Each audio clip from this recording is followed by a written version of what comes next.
Oh yeah. It's All-Star Week for NASCAR and the Cup Series. This is just going to be a really lightning fast video, everybody. If you're into F1 and NASCAR, you'll hopefully notice that we have both videos this week for the All-Star race and for F1. F1, that was the primary race, of course, since there really is no NASCAR race, NASCAR Cup race, except the All-Star. Okay, so anyway, CJ, let's get into this and talk about what this All-Star race is going to be all about. We've got the Open that will always lead into the All-Star race itself. So first of all, I guess the theme is we're back at Wilkesboro. North Wilkesboro, historic track, two back-to-back. Darlington going to North Wilkesboro. Those people who have been around NASCAR quite a long time, this is a really exciting couple of weeks for everyone. Okay, so let's talk about the rules, because this is important for everybody to know. What should they know? Like, what's not going to confuse them? Or do you think no matter what we talk about, forget it, they're just going to be confused? Just turn it on and enjoy it if you can. I suggest turning it on and enjoying it. So basically, what they try to do is create excitement throughout the weekend. So it's going to start with qualifying. Not confusion, excitement. That qualifying is going to include, it's bringing back the pit stop. So it's going to be a full lap with the pit stop, 4-tire pit stop. That's going to do the qualifying there. That basically sets the field for the heat races that are going to be on on Saturday. So Saturday they do heat races to help set the lineup for the actual races on Sunday. And then really if you just want to watch Sunday, you can just watch Sunday, because all that really matters is that if you are not locked into the All-Star race, the main event itself, you have to finish in the top two in the All-Star Open. So the All-Star Open is a prelude to that main event, usually in the daylight, whereas the main event is more at night, and you're looking for the top two finishers in that All-Star Open to join the field of the All-Star race that is already locked in, which is drivers that have already won or have won points races, I should say, in last season or at some point this season. You are locked in. And then you are also locked in if you were a previous All-Star race winner who is competing full-time, or you are a previous series champion that is competing all full-time this year. The only other option to get into the All-Star race the last option is the fan vote, which can sometimes be the most exciting thing. So we'll see how that all plays out. Basically, 3 drivers who are not currently locked into the All-Star race will get locked in through the Open or the fan vote sometime on Sunday, and then they'll all go race Sunday night. And that's what we're all looking forward to. Yeah, again, we usually have we have lately, we've been posting the post-qualifying and practice reports. I can't tell you whether or not we're going to do that this time around. I guess I just have to get a feel for it. I mean, we might, and maybe I will try to do that, because it was a nice little hit last week at Darlington, and it helped that we were able to get the video up early on Saturday for the first time. I'm sure that had a lot to do with it.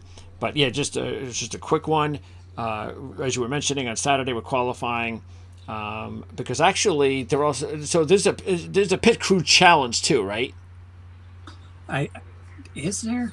I think they said, well, let me see if there is, because it says Friday. Now this is be on FS1, by the way. FS1, FS2 will have the action here.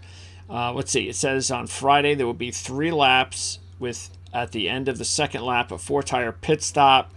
The fastest 3-lap time will be the pole sitter for the first heat race and All-Star event. The fastest stop based on timing lines on pit road from 1 box prior and 1 box past the pit stall will determine the pit crew champion, as well as the order for pit stop selection.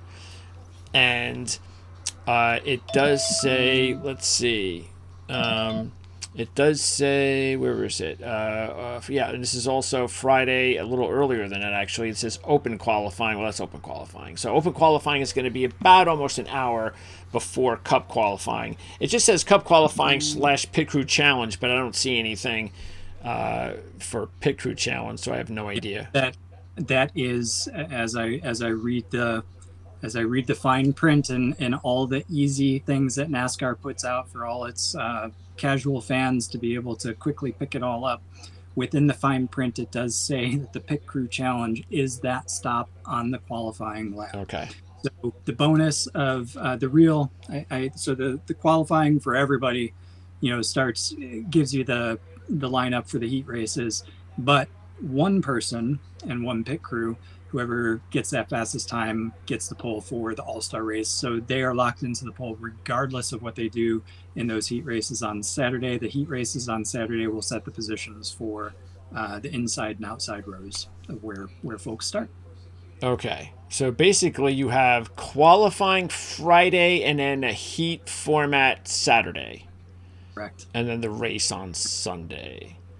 So, and then of course the Open is first, followed by the All Star race, which should go off about 8 o'clock, hopefully weather permitting.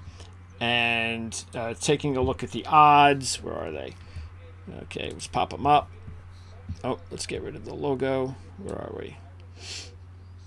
Where did I put that? There it is. Okay, so just quickly, these are the Open odds. You got Gibbs as a heavy favorite, which I guess is not a surprise. But Noah Gregson's got to be. Look, you have Bubba Wallace. I mean, he's here at 6-1. I don't think that's. I mean, Ty Gibbs is getting. You're getting 3-1 on Gibbs and almost 7-1 on Wallace. That So doesn't. this is the Open. Remember, right? These have got to be the Open odds. Yes, these are the Open odds. But All right. Yeah. I mean, Gibbs totally over makes sense. Wallace. That much? Uh, I guess I'd have to really take a not look at the track itself, because that's the only Yeah. fortunate thing. What would you compare this track to most similar in the series? That's a great question. So it's 0.6 miles long. It's a short track. Probably, So it's a short track. Yeah, I would say, throw Bristol out, because that's pretty unique with its banking. I would go with kind of a swap between, or maybe a split between Richmond and Martinsville, to be honest with you. Richmond and Martinsville. Okay, so Oh, check more- those stats more out. Yeah, check those trend stats out regarding these drivers, just to see how they perform at those tracks. Again, let's just make so. Again, you're gonna. What are those two tracks again? Richmond and Martinsville, your two short tracks that don't have the high banking. There's very little banking. It's rough at North Wilkesboro. The unique feature is you got an uphill straight and a downhill other straight.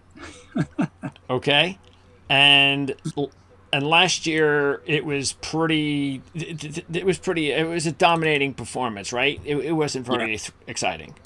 Yeah, Kyle Larson, our fan, our favorite there, led 145 of 200 laps. Daniel Suarez led 55. Suarez led 55 because he started on pole.